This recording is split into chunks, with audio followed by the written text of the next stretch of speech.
Hey everybody, my name is Antranik, and for this video, I'm interviewing Stephen Lowe. He is the author of Overcoming Gravity, which is this massive book right here, which is, I consider this to be like the Bible of bodyweight fitness or calisthenics in general. Is an amazing compendium of just basically any information you need to know, from whether it's programming, how to create your own training program, to progressions for specific exercises from the most beginner to the most advanced. And so it's extremely impressive, and it's many years in the making. This is the second edition, which took a while to come out with, and it's beautiful. It's almost it's like a five or six, it's almost 600 pages long, and it's incredible. It's a reference for me personally. I use it as a reference manual anytime I need to, look at something in more detail, to either double check if what I'm doing is correct, or just to learn more, or it's just a great resource. And the link to this book on Amazon, the link to it will be in the description below, so check that out. And also I'll have the link to his Instagram, and which is at Stephen Lowe OG, and his website stephenlowe.org. So yeah, let's start by just going through, just asking each other different things. So, what is it like, just in general, having created such a massive compendium, like a book like this? What's the feeling like? It's very satisfying to just have completed such a massive project.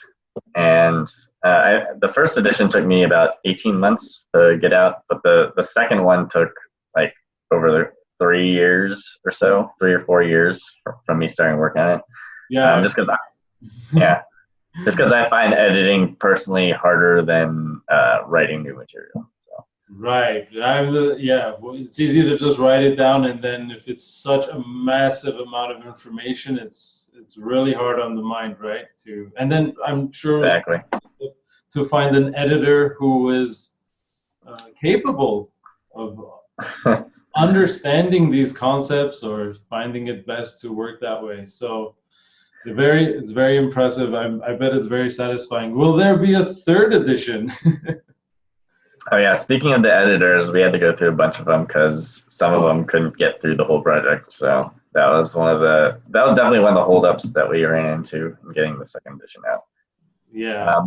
But potential third edition is maybe in the works. Probably 3-4 years out from now, maybe, if there's enough new information to add. I don't want to just update it in terms of your college textbook where they change 10 things and then they call it a new edition and then they make you buy it for $1 billion. Right. But yeah, if there is one, it's probably going to be split up, since the tome is kind of cost prohibitive and kind of dead now. Right. Yeah. I mean, personally, I can't even see what a third edition would have that this edition doesn't have already. But you never know, right? So also another thing is, I know that you are very much into rock climbing in general and bouldering, and it's very impressive. If you guys have not seen his Instagram videos, just go on at Stephen Lowe OG, and you could see some of his climbing that he does. It's extremely impressive what you do. And one of the things that holds me personally back in regards to climbing is, I noticed my finger strength individual finger strength is very lacking. Even though I have tons of one-arm grip strength, from hanging on the rings, traveling rings, and all that. But when it comes to individual finger strength, I find I'm very weak there. What would you say is the best way to work on that in a safe manner? I was thinking getting a hangboard, or I don't know. What would you suggest? It just depends. If you're a climber, then you definitely want to mainly just climb to develop the finger strength. But if you're, just some random person trying to, get stronger fingers, a hangboard is okay. I don't think you'll get the same benefit as like just climbing, because it's very repetitive in that you'll just have to hang for 10, 20, 30 seconds. And then do multiple sets of that, like 10, 20, 10, 15, 30 sets if you're not going to be like climbing, like rock climbing in a gym or outside. So probably working with different implements like holding on the towels, holding on the ropes, potentially buying one of the individual finger things that you can do like one or two fingers at a time to work up to smaller like pinky or like just middle, and things like that. Gotcha. Yeah, that's awesome. How many years have you been climbing, by the way?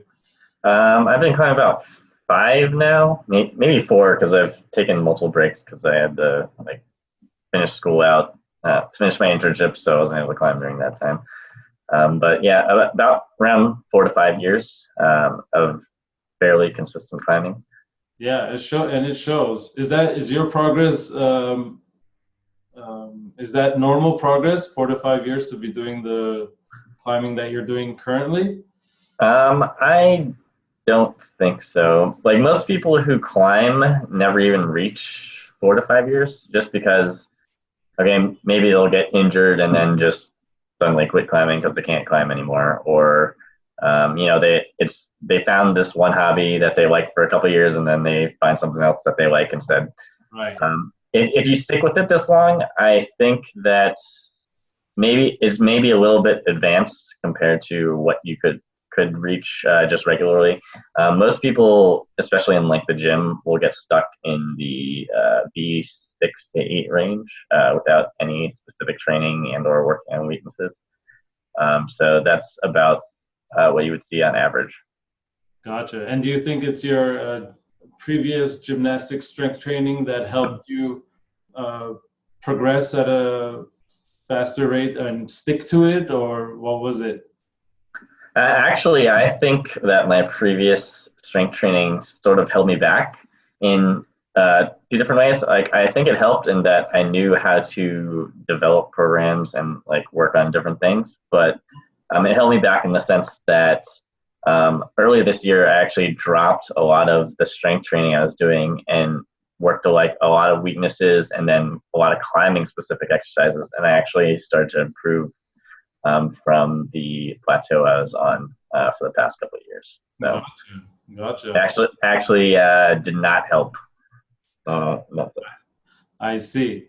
So the reason that you are progressing quickly though, or to this level, is just probably because you love it, number one, right?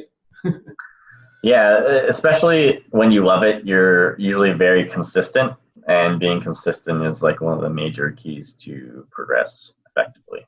Right. And actually that brings me up to another point. Because you're also a doctor of physical therapy and you have this very formal training and you know a lot, you have a wealth of knowledge within you, I know that. I want to know personally, what are some of the best ways to increase patient compliance? Because and when I say patient compliance, for those who don't understand, it's like whenever you're starting a new program, whether it's for rehab or for just strength training in general, what are some tricks or ways to get people to stick to their plan? Because I find that, like, let's say someone wants to increase their flexibility, they might do something for a day or two, but then they won't do it after that. And I'm sure it's the same way for just physical therapy sessions in general. They have that same problem, right?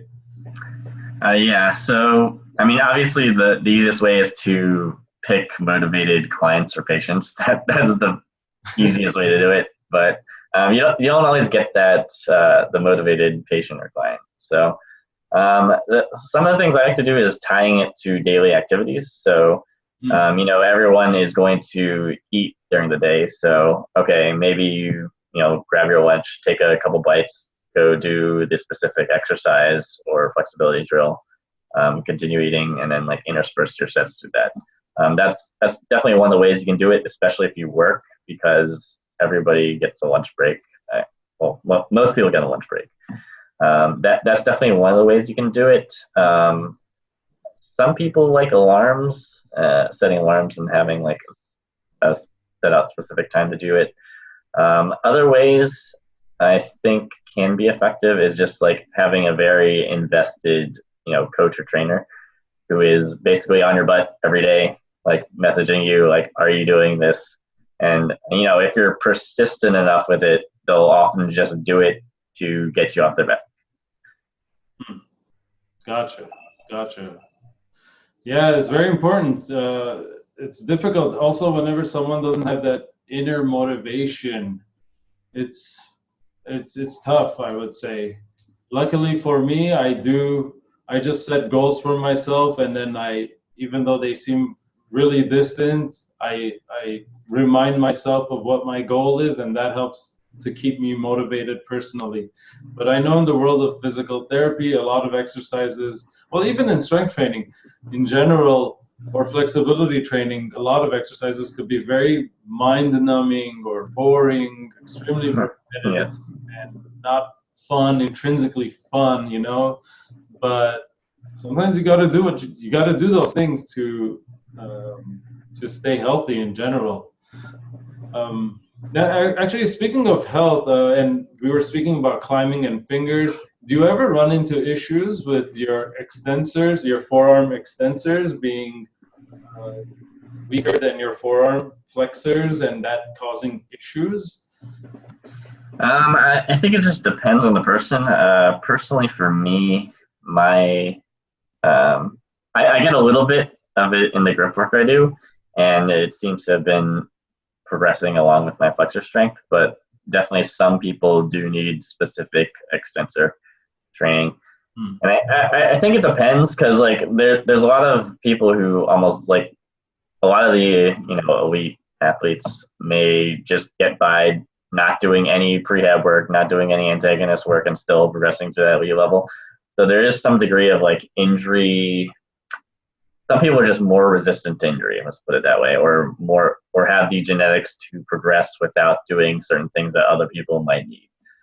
So adding it to see if it could be beneficial to your program is usually a good idea. But if it doesn't help you all that much, maybe you're one of the people who doesn't need it. Gotcha. The reason I ask is because I've had a history of tennis elbow. It's been many years now, and I haven't had it for several years. But I remember it because I remember I had to work on strengthening this area to balance things out, and that fixed me up. And I always wonder if I have to focus on that, and for preventative reasons. And I was wondering if you ever do as well. Oh yeah. So if you do have a previous injury, you generally do want to focus on like prehabbing it after you've had the injury, because the biggest predictor of an injury is having that previous history of it. Right. And I know you're very busy now that you're a father. Congratulations, you're a new father. Thank you. That changes everything. And in your book, you had written that you were working toward the end. It said that you're working toward a full planche and elevator, for example, right? Is that still in the books? Is that still? That kind of got put on the side. Planche at least. Elevator, actually, I got with a little bit of momentum, but I never recorded it. But then I haven't worked it strict. Climbing actually does lend to elevator a bit, so maybe you'll see that out of me in the future with a little specific work. I see. But yeah, planche is definitely on the side right now, since the climbing goals have been upped to the forefront. I see. I feel like the elevator is all biceps and brachialis strength. It feels like it's just, or it looks like it's just pure, just massive biceps and brachialis strength. And some shoulders, and obviously you're balancing yourself, so a lot of stabilizers. Right. Do you think that working on the negative elevator is a good way to work on that? Yeah, I found it helpful when I was doing it. But obviously, once you get closer, if you have access to a pulley system or even like a spot, that is obviously ideal. Any measurable way to approach it is generally effective. Hmm.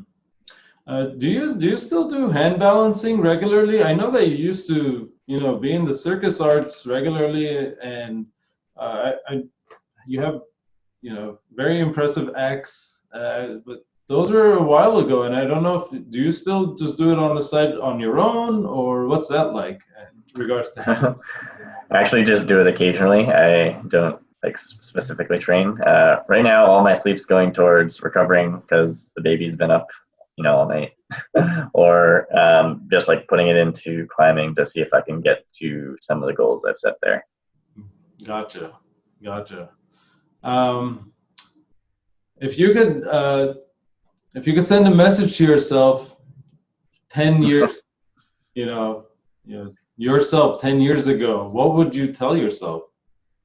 Myself personally, I think just in terms of like, I think marketing would be good, just because once you have a book like Overcoming Gravity, needs a bunch of marketing. I'm still not very proficient at that. And then also networking. Those two things are very critical to any person who is looking to, get into business themselves and be successful. Those are the things I would specifically tell myself. But other than that, like that I would tell anybody is just consistency, and discipline are definitely your two biggest things to meet your goals. Like motivation is nice because that's the feeling of being motivated, but feelings are fleeting and not necessarily that effective in the long run. Yeah, I definitely feel that as well. My motivation, it's just like this. It's never just always high. And I'm generally a very happy, optimistic person. I think relative to others, I tend to have a positive mindset. But even I get down and I don't have the motivation. And you know, like you said, focusing on marketing, it's not a fun thing to do. It's tedious, but it's such a good thing when you do have a partner like that, and that's something I personally should work on as well. Mm-hmm. So that's yeah, it's very helpful because I know there are very, very smart individuals in real life that have zero online presence, and you would have never known about them, because they just don't market themselves. And I think that's important if you are trying to sell a book or, um, have that online presence, to have somebody who knows about marketing to help you in that as well. Exactly. Either like learn to do it yourself, or find somebody who you can pay to do it, who is effective and gets you that kind of return on your investment. Yeah. I mean, even like learning yourself is good because like things like dating, that's basically an exercise in marketing yourself. So it definitely applies very broadly, not just in the realm of learning to be a business person. Hmm. Yeah, I tend to like to do everything A to Z myself. There's that saying, if you want to do something right, do it yourself. And it's true up to an extent until your time is limited and you can't do everything. And eventually, if you have the resources to outsource and the work to someone else, they're going to do a better job. But Yep. getting over that, releasing, it also has to do with releasing control. You want to be in control, but you also have to trust the other person. And it's really difficult to find uh, people that you will trust that will do a great job, not just for one time, but you want to be with someone, work with someone who's going to help you all the time, right? Like on a long-term basis. And Yep. yeah, it's hard to find talent, but it's out there. That is true. That's tough. One thing I wanted to touch on is in regards to, so back to body weight exercises and strength training. I know that personally, when I worked on the front lever and planche, for example, right? These are straight arm exercises. I know that in general they say that it's typically well known that straight arm exercises, or what should I say? How should I say it? Bent arm exercises don't translate perfectly to straight arm exercises, but I find that that's not necessarily true. As you get more advanced, bent arm strength helps with the straight arm strength training, definitely. So for me personally, to go beyond the tucked front lever and advanced tucked front lever, I had to work on my rowing strength, and I did it with ring rows, and specifically because I generally have access to minimal equipment because I tend to work out on the beach. I was doing a lot of one-arm ring rows, and I found that to be sufficiently challenging, and I could scale it easily at the beach. And I found that that helped strengthen up my weak links in regards to the front lever, which is like a horizontal pull. So that has been helping me tremendously. And do you feel that that is the right way to go about it? You know, like in regards to, or if there's any other exercise that you would recommend for strengthening up one's front lever without actually working on the front lever, but doing the bent arm exercise? Yeah, so I like to break the most of the isometric and even like the non-isometric exercises down into various components. So like, for instance, with the front lever, you'll have usually you'll have the like front lever isometric, which is working that specific joint angle strength, and then you'll usually want a like secondary exercise to work either strengthen hypertrophy of the muscles around that area, right. Because movements are better than isometrics for building hypertrophy, which is one of the key components of strength. And then you usually want some sort of supplemental exercise to work on any specific weak link, like it could be the pecs, could be the lats, could be the scapular stabilizers, could be, you know, your abs if you're having trouble holding your legs up in some of the advanced progressions. So kind of breaking it down into a bunch of different components that you can put back together into a couple exercises or even like a routine based towards moving towards the advanced progression. Gotcha. And in regards to the planche, I've been finding that, so the planche, it works a lot of the anterior delts, right? It's a major focus on the anterior delts to hold yourself up. And I've been finding the bent arm exercise that is tremendously helping in that regard are handstand push-ups, which is just like an overhead exercise, right? Like similar to overhead press or incline bench, something along those lines. And I've been finding that that's been very helpful as well. And it was something that I wasn't thinking about before, because before, like a couple of years ago, I was just thinking, well, if you want to get the planche, you can work on pseudo planche push-ups, for example, and just keep increasing the lean. But I was neglecting the handstand push-up, which is even harder in many regards. It could be if you do it with more lean, you know what I mean? So I've been finding that has been very helpful as well. What are some weak links that someone can work on with the planche?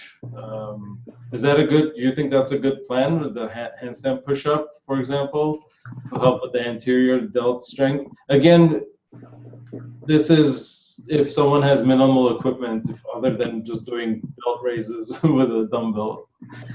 Right. So for the planche, I spoke to Jim Bathurst of B Skills, and he found that weighted dips helped his a lot. And I found that weighted dips did not help mine a lot. So, and I found, like, similar to your case, that handstand push-ups help some people, and sometimes handstand push-ups don't help some people. So, planche is one where, like overhead pressing or like downward pressing. Find out which particular exercises work for you. It may not be the same for everybody, obviously, because we're all a bit different, and the exercises will hit our weak links a little bit different as well. Aside from the isometrics, obviously front raises are usually a pretty good exercise for building the anterior delts. But those generally require access to dumbbells. Some of the things you can do, especially in regard to like the beginning progressions of planche, are like pressing into the planche from like an L sit, or like lowering down from a handstand if your handstand is proficient enough. So yeah, you can specifically target the anterior delts and a lot of the pressing motions, pressing muscles that go into planche, with a lot of different, like L-sit press to handstand work, and then moving throughout the range of motion. Yeah, the planche is a beast. I mean, the way I was thinking about it is, if someone's holding a full planche, it's like they're holding 50% of their body weight up like this, so to speak. Yeah, similar. Like a front delt raise with 50% of your, like if you weigh 200 pounds, a 100-pound dumbbell, that's like pretty insane, right? It's not that close, but it right, is. but like it's close. Like it's it's not that far either, right? Yeah, I saw a paper a couple months ago about the amount of weight in each hand for multis, and it was something like 35% or something, 35-40%. Oh, okay, so I that remember gets close. correctly. It's not so bad. Yeah. Well, relatively speaking, at least, because like holding with straight arms out at a odd angle is obviously going to be very difficult. Right. Yeah. It's awesome. It's amazing. It's just great. Well, I think our time is coming to a close here, and we're gonna end it right here. Again. Yeah, I actually have an article on for how to program for advanced isometric movements after plateau. I don't know if you've seen it, but I'll send you the link. It was a few months ago. You wrote that a few months ago? Yeah. Yes. And I will post the link to that as well. So yeah, everything we talked about, I will post links to. That would be a great read for sure. Okay, great. And your content is great. I love it's timeless content. It's work that you can always go back to, and it's always going to be helpful. And that's what I personally strive to do as well, because it feels good, right? It feels good whenever you read what you wrote a long time later, and you're like, hey, I wrote that. Exactly. Not so bad. It's a good feeling. Anyway, thanks for your time, Stephen, and I wish you the best in everything. Oh yeah, let me add on to that. Like the great part about like creating content, especially as a fitness professional, is like you can help other people. That's your goal kind of when you get in. A lot of us like want to be there and like help people reach their goals, either in fitness or injury rehab.